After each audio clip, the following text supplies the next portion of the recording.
Welcome guys, ngayong araw magche-check tayo ng inverter board ng aircon. Ang issue nito is P4. Ngayon, ito yung ating IPM. Magkakaroon lang tayo dito ng reference ohms reading. Yung 6 simula dito. Ayan, so nag-start ako dito sa dulo na yan. Ay magkakaroon ng reading yung unang pin ng 1.8, 8K naman sa pangalawa, at itong 1, 2, 3 na magkakasunod is 2.3 kilo ohms. Ngayon ganito lang gagawin natin guys para matrace natin itong aking negative ng test probe ng ating multi tester na digital.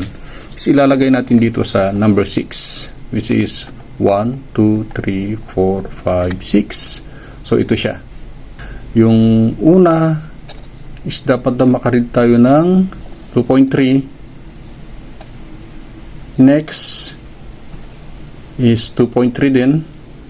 Next is 2.3 kilo ohms. And then yung susunod is 8K, which is ayan o, 7.8 pa. 7.8. Tingnan natin kung papalitan din natin yan, yung resistor nyan. And then ito guys, 191 ohms na lang siya, samantala dito sa ating reference is 1.8 kilo ohms. So ito yung naging problema niya guys, kaya lumalabas yung ating P4 error. Ngayon guys, nakuha ko yung mga value ng resistor nito. Katulad nito, ang nakasulat dito is 201. Equivalent nito is 200 ohms. Itong 392, equivalent niyan is 3.9 kilo ohms. Ang 101 na ito, 101, equivalent to 100 ohms. So 512 equivalent to 5.1 kilo ohms. So tingnan natin kung may mga nag-change value. Unahin natin ito na nandito siya. Ito daw ay 200 kilo ohms. Tingnan nyo yung reading lumalabas. 191 ohms na lang siya, change value. So palitin na yan. At ito namang pangalawang resistor, meron na lang siyang 1 kilo ohms. Samantala dito 3.9 kilo ohms. So palitin na rin ito. Itong ating naman network resistor, yung unang pinakapin niya, 4 ito na pinagtabi-tabi, is 0 reading. So busted na kaagad. Yan ay 100 ohms dapat. Yung pangalawa, dahil ito ay 4 na pinagtabi-tabi kaya naging network, is merong 99, which is good pa sana. At yung pangatlo niya ay 99 din, good pa sana. At yung pang-apat sa network is 100. So mayroon tayo isang 0 dito, kaya palitin ito kasi magkakasama to guys, hindi natin pwedeng paghiwa-hiwalayan. Dito sa 512 is 5.1 kilo ohms. Yung unang resistor sa network is 2.3, malayo, 2.3. Ang hinahanap natin 5.1 kilo ohms. Sa pangalawa,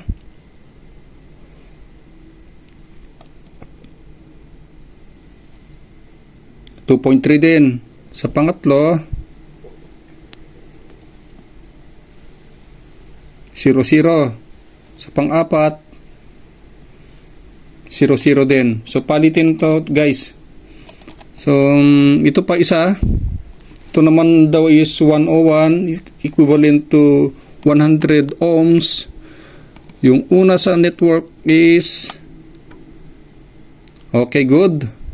Pangalawa, good.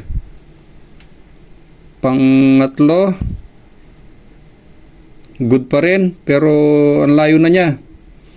Sa 100 ohms, nagbawas na siya ng ito, 2.4.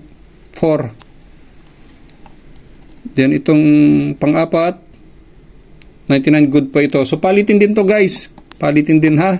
yung ating 100 ohms na network resistor. Then meron pa dito tayo sa baba na wala na rito sa listahan natin. Kunan na rin natin. Ito rin ay 5.1 kilo ohms ito. Itong nasa baba na ito. 5.1 kilo ohms din ito. 2.3 malayo. 2.42 2.42. So ito guys, nung binabasa ko ito, meron siyang pabaliktad na basa na 215. Yan, baliktad din natin, 215. Ayan. So let's say na 215 nga ito, yung isa din dito 215. Ito, nakakuha tayo ng 2.39 sa 215. So mataas yung value niya compared dito sa ating 2.15 kilo ohms. So palitan na lang natin lahat, mga idol. Naguguluhan ako, baliktaran ko ng ganyan ang basa. Ang lalabas is 5. Ito para dito ha, 512. Pag binalitad mo naman 215. So yung reading, ito 2.15 kilo ohms, meron lang tayong nare-read na almost 2.40 kilo ohms. Malayo naman dito pag pabaliktad yung basa natin, kasi napakalit nito mga idol. Hindi mo alam kung ganyan yung basa mo or pa-invert ng ganon.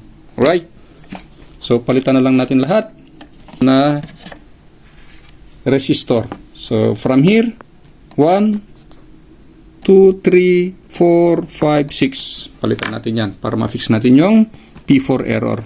Ngayon, ang problema ko, saan ako kukuha nito para ma-fix ko ito? So ang gagawin lang natin dito is bubunot tayo. Dito sa lugar ko, tinatapon lang ang mga faulty inverter board. Sa atin, binibili per kilo. Punta ka sa junk shop. Ngayon, ito yung gagamitin natin.